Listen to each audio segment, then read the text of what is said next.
महापुराण की कथा कहती है, महाराज पूर्णिमा का जो चंद्र है वो विशाल का है और उस चंद्र की पूर्णता में हमारी अभिलाषाएं भी पूर्ण हो। आप आस्था चैनल के माध्यम से जितने लोग कथा सुन रहे हैं, फेसबुक यूट्यूब पर जितने कथा सुन रहे हैं और कुबेरेश्वर धाम में जितने कथा सुन रहे हैं, आप में से कितने लोग हैं जो पूर्णिमा का व्रत करते हैं? जो माताएं करती हो जरा हाथ उठाइए। पूर्णिमा का व्रत जो करते हो ना आप लोग, रखिए हाथ।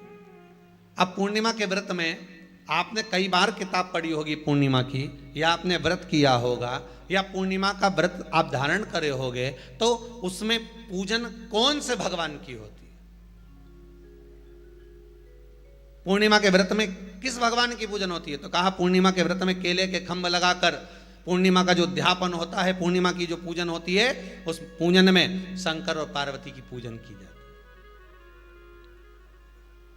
शिव और नारायण की पूजन करी जाती है, शंकर और पार्वती का स्मरण किया जाता है। किसकी पूजन होती है? शिव पार्वती।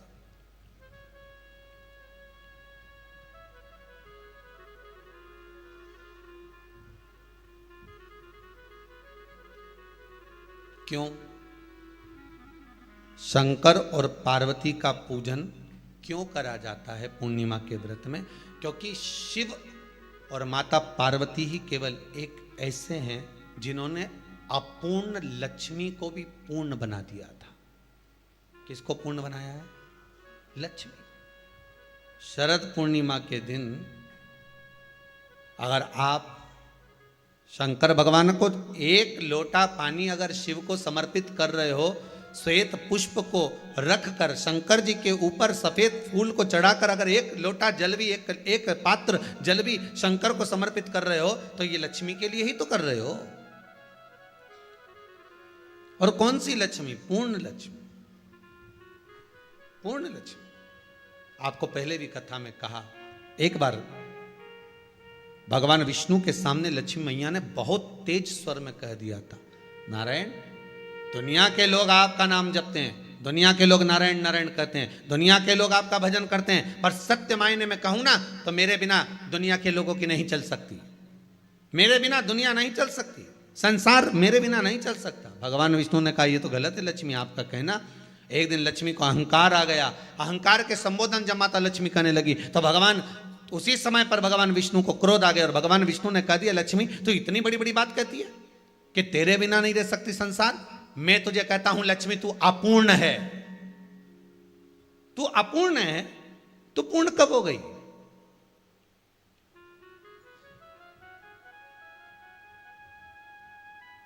तेरी पूर्णता कहां हो गई? लक्ष्मी की आंख से आंसू बहने लगे। आज आपने मुझे अपूर्ण कहा है। आपको मालूम है आप मुझे अपूर्ण कह रहे हो? आपको यह ज्ञात हो रहा है आप मुझे अपूर्ण कह रहे हो? भगवान कहते हैं, हाँ लक्ष्मी, मैंने तुझे अपूर्ण कहा है। अपूर्णता का मतलब आप जानते हो ना? भगवान कहते हैं, लक्ष्मी मैं सब जानता हूं। लक्ष्मी रोती हुई माता सरस्वती के पास पहुंच गई। सरस्वती ने पूछा, क्या बात है लक्ष्मी, क्यों रो रही हो? लक्ष्मी जी ने कहा, क्या बताऊं सखी, मेरे पति ने आज मुझे अपूर्ण कह दिया है। तो क्यों रो रही है तू? अपूर्ण अगर कह दिया, पति ने ही तो कहा है ना, तो क्यों रोना? चल मेरे साथ में। और सरस्वती मैया माता लक्ष्मी को लेकर सीधे पहुंच गई माता पार्वती के यहां। माता पार्वती के यहां जब पहुंची है, माता पार्वती ने लक्ष्मी जी को देखा और सरस्वती को देखा तो पूछा कि बात क्या है, क्या हो गया ऐसा, क्या हुआ, क्या है ऐसा जो तुम दोनों आज मेरे पास में आई? क्या हुआ? पार्वती जी कुछ बोलती, शिव जी का ध्यान माता सरस्वती की ओर और लक्ष्मी की ओर गया और भगवान शंकर जान गए कि आज भगवान नारायण ने लक्ष्मी जी को अपूर्ण कहा है। अब देखें माता पार्वती क्या कर सकती है, इसको पूर्ण बनाने के लिए करेगी क्या? क्या हुआ? माता सरस्वती जी बोली, लक्ष्मी को अपूर्ण कह दिया। अपूर्ण कह दिया? हाँ, तो क्या सोचना उसके लिए? इसको मैं अभी पूर्ण बना देती हूं। माता जगतजननी पार्वती ने गोदी में विराजमान गणेश जी को उठाया और उठाकर लक्ष्मी जी की गोद में दे दिया। ले लक्ष्मी, आज से तू पूर्ण हो गई। लक्ष्मी, आज से तू पूर्ण है। गोदी में जब तक संतान नहीं है तो नारी को लोग अपूर्ण समझते हैं, पर माता पार्वती जी ने संपूर्ण ब्रह्मांड में एक सिद्धता प्रदान कर दी कि अपने गोदी के लाल को, अपने गोदी के पुत्र को माता ने लक्ष्मी की गोद में देकर लक्ष्मी को पूर्ण बना दिया। वो दिन कौन सा था? यही शरद पूर्णिमा का दिन था। कौन सा दिन? आवाज पकड़ लो। यही शरद पूर्णिमा का दिन था। शरद पूर्णिमा का दिन लक्ष्मी को पूर्ण करने का दिन, पूर्ण करने का। केवल अमृत ही नहीं बरसता, शरद पूर्णिमा के दिन लक्ष्मी भी बरसती है। लक्ष्मी पूर्णिमा के कितने व्रत होते हैं? बोलते जाओ, जरा जल्दी जल्दी बोलो। पूर्णिमा के नारियों को, स्त्रियों को अखंड सौभाग्य के लिए, जो नारी वैधव्य नहीं होना चाहती है, उस नारी को पूर्णिमा के कितने व्रत करना चाहिए? जिस नारी के यहाँ संतान नहीं हो, औलाद नहीं हो, उसको पूर्णिमा के कितने व्रत?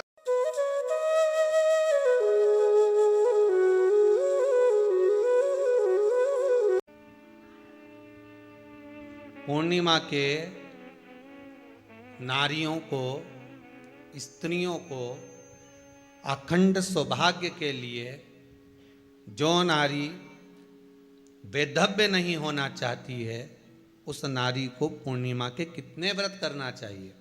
जिस नारी के यहाँ संतान नहीं हो, औलाद नहीं हो, उसको पूर्णिमा के कितने व्रत करना चाहिए? जिस नारी का पुत्र, पति बहुत बीमारी से ग्रसित हो, लग रहा हो कि ये मेरा बेटा बहुत बड़ी बीमारी में घिरा हुआ है, तो नारी को कितने व्रत करना चाहिए? स्वयं भगवान कृष्ण ने माता यशोदा को द्वापर में भी बताया है कि पूर्णिमा के 32 व्रत होते हैं। कितने व्रत होते हैं? 32।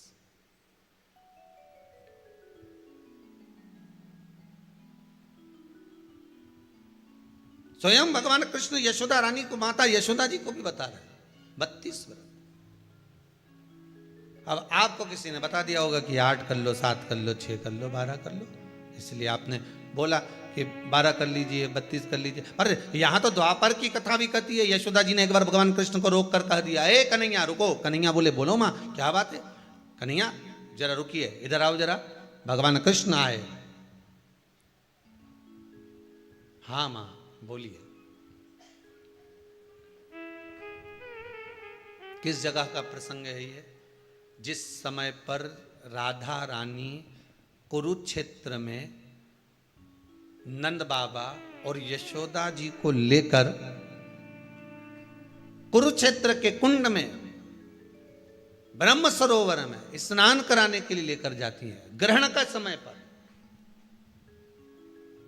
और जब भगवान कृष्ण उस कुरुक्षेत्र के उस सरोवर में स्नान करने आते हैं, तब यशोदा जी ने अपने लाला से प्रश्न किया है, पूछा है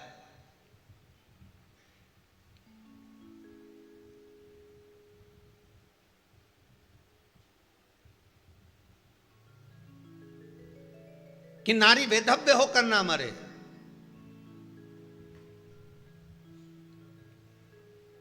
उसका पति कोई रोग से ग्रसित ना हो, उसका पुत्र किसी रोग में ना पड़े।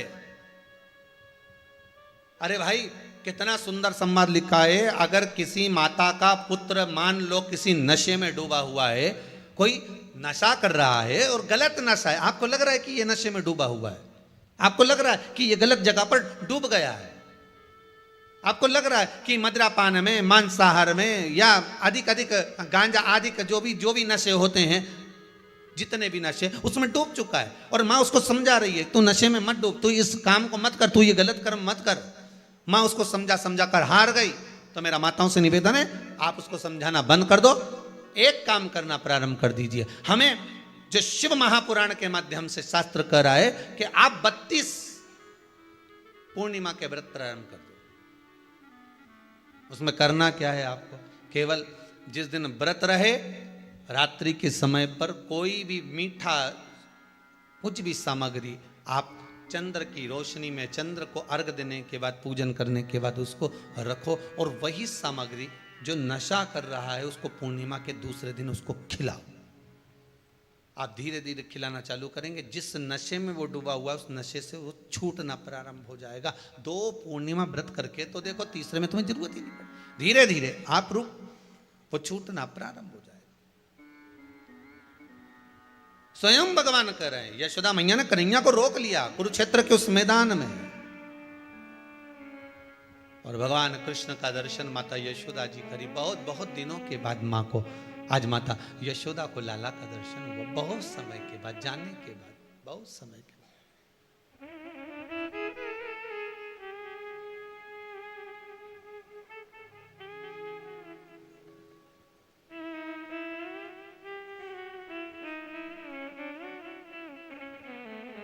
आज नयन में